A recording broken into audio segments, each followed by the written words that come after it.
हे भगवान जी, ये मानसून का महीना तो बड़ी आफत मचाता है। इतनी तेज आंधी तूफान में आग भी नहीं जल रही है, बस रोटी बनने तक बारिश ना हो। हिमालय जंगल के आसमान में काले काले बादल छाए हुए थे। ऐसे में रानो चिड़िया बार बार चूल्हा जलाने का जतन कर रही थी, लेकिन तेज आंधी तूफान चलने की वजह से चूल्हा बुझा जा रहा था। तभी बहुत जोर की बारिश शुरू हो जाती है और जंगल का हर एक पक्षी अपने अपने घोंसले में होता है। तभी हरिया काका टुन्नू चिड़ा से कहता है ऊपर वाले, आपको भी अभी बारिश की आफत लगानी थी। बेचारे किसान पक्षियों ने खेतों में नारियल के पौधों की खेती करी है। बेचारे सब के सब बारिश में भीग रहे होंगे। अरे और टुन्नू देख, बारिश के साथ ओले भी बरस रहे हैं। अरे घर चल, बारिश थम जाएगी तो आ जाएंगे रोटी पानी खाकर घर से। हरिया काका, बादल इतनी जोर जोर से गरज रहा है, लगता नहीं है कि बारिश रुकेगी। अगर खेतों में पानी भर गया तो सारी की सारी नारियल की फसल बर्बाद हो जाएगी। बड़ा नुकसान हो जाएगा इस बार किसी भी हालत में मुझे अपने घर को पक्का करवाना है और मेरी सारी उम्मीद इस नारियल की खेती पर ही निर्भर है। आप जाओ, मैं खेतों में नाला बना कर आऊँगा, आपके भी बना दूंगा ताकि पानी पास होकर नहर में चला जाएगा। जिस प्रकार सुनहार के लिए उसका सोने का व्यापार होता है, उसी तरह गरीब किसान के लिए उसकी मिट्टी, खेत और फसल होती है। टुन्नू चिड़ा बारिश में भीगता कांपता हुआ अपने खेत में नाला बनाता है। बन गया नाला, अब घर चलता हूँ। रानो चिंता कर रही होगी।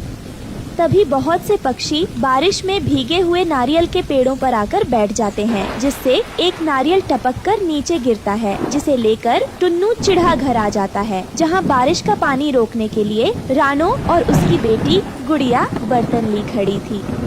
अरे ये क्या, रानो पूरा घर तो जगह जगह से टपक रहा है। पिताजी, माँ बहुत देर से बर्तन लेकर खड़ी है। मैंने कहा आराम कर लो, ये सारा पानी मैं निकाल दूंगी बाहर। उसकी ये बात सुनकर टुन्नू चिड़ा मायूस हो गया। मेरी सयानी सी बिटिया, रुक जाओ, मैं छत पर ये बड़ी वाली पन्नी डाल देता हूँ, फिर छत नहीं दबकेगी। लेकिन संभलकर जी छत एकदम कच्ची हो गई है।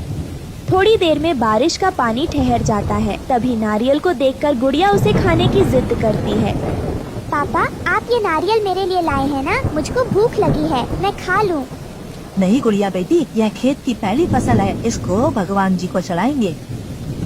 बारिश में भीगते हुए टुन्नू मंदिर में ले जाकर नारियल चढ़ा देता है, मगर वो रात जंगल के हर एक पक्षी को भूखे रहकर काटनी पड़ती है। सुबह होते ही सूरज की किरण फूटने के साथ सभी किसान अपनी गाय बैलों को लेकर खेत पर चल देते हैं, मगर अभी भी आसमान बरसाती काली घटाओं से घिरा पड़ा था।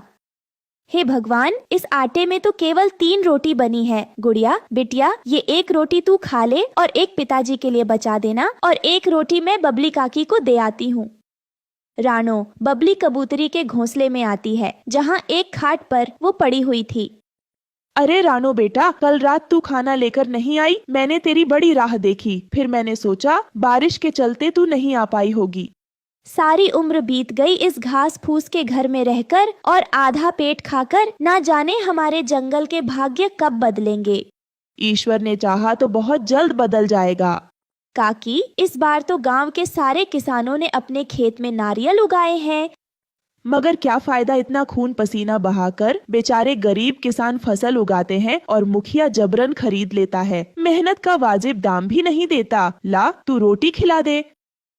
ऐसे ही दिन बीत रहे थे। सभी किसानों की नारियल की खेती तैयार हो जाती है। सबके पेड़ में बड़े बड़े नारियल उगते हैं। तभी मुखिया कालू सेठ वहाँ आता है। अरे क्या बात है, इस बार तो खूब अच्छे नारियल हुए हैं तुम्हारे खेत में। इन्हें लेकर मेरी हवेली पर आ जाना और दाम ले जाना। तभी बूढ़े हरिया काका ने कहा, नहीं मुखिया जी, इस बार हम अपने नारियल शहर के बाजारों में बेचेंगे, आपको नहीं बेचेंगे। हाँ मुखिया जी, आपको अपनी फसल बेचकर हमें कोई मुनाफा नहीं होता और अपने परिवार के लिए हमको पक्के घर बनवाने हैं। यह सुनकर मुखिया कालू सेठ खेत में से खिसियाकर चला जाता है और अपने आदमियों से कहता है, ओए सुन, आज बांध का सारा पानी इनके खेत में छोड़ देना। मैंने इनके नारियल के खेतों का नाश नहीं मारा तो मेरा नाम कालू सेठ नहीं है। सभी किसान ने अपने फसल की पहली उपज का नारियल मंदिर में चढ़ाते हैं। उसी रात मुखिया का आदमी पूरे बांध का पानी बहा देता है और ऐसे में बारिश का कहर भी पूरे गांव पर टूट पड़ता है। उस दिन लाडो चिड़िया का लगन भी था और वो आंधी तूफान कई घरों को तबाह कर देता है। अरे पक्षियों, भागो यहाँ से, पूरा जंगल बाढ़ की चपेट में आ गया है। फिर सब जगह अफरा तफरी मच जाती है। सब पक्षी अपने घरों से उड़ते हुए मंदिर में इकट्ठा हो जाते हैं। सब कुछ तबाह हो चुका था। सब सामान बारिश में बह रहे थे। कई दिन बगैर खाए पिए बीत जाते हैं, लेकिन बारिश बंद नहीं होती। है ऊपर वाले दया करो, अरे कुछ नहीं बचा, घर बाहर से लेकर खेत खलियान सब नष्ट हो गए। धीरज रखिए काका, सब ठीक हो जाएगा, आप घबराए नहीं।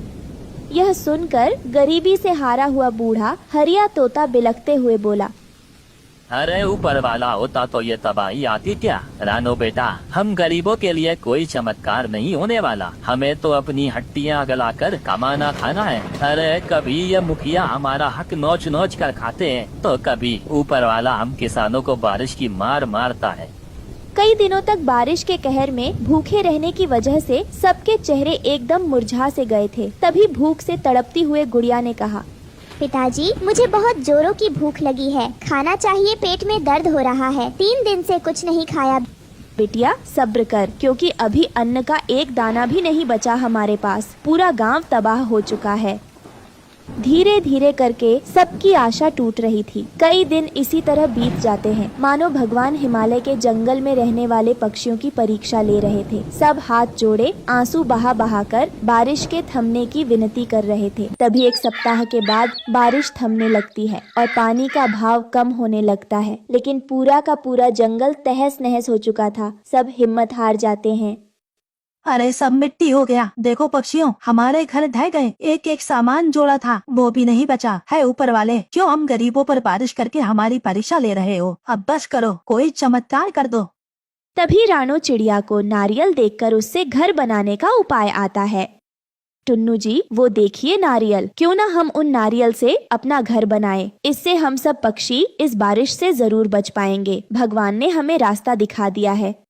लेकिन रानो, भला नारियल का घर कैसे बना सकते हैं? वो तो टिकेगा ही नहीं। काश टुन्नू जी, कोई चमत्कार हो जाए जहां हम गरीब पक्षी चैन सुकून से रह पाते।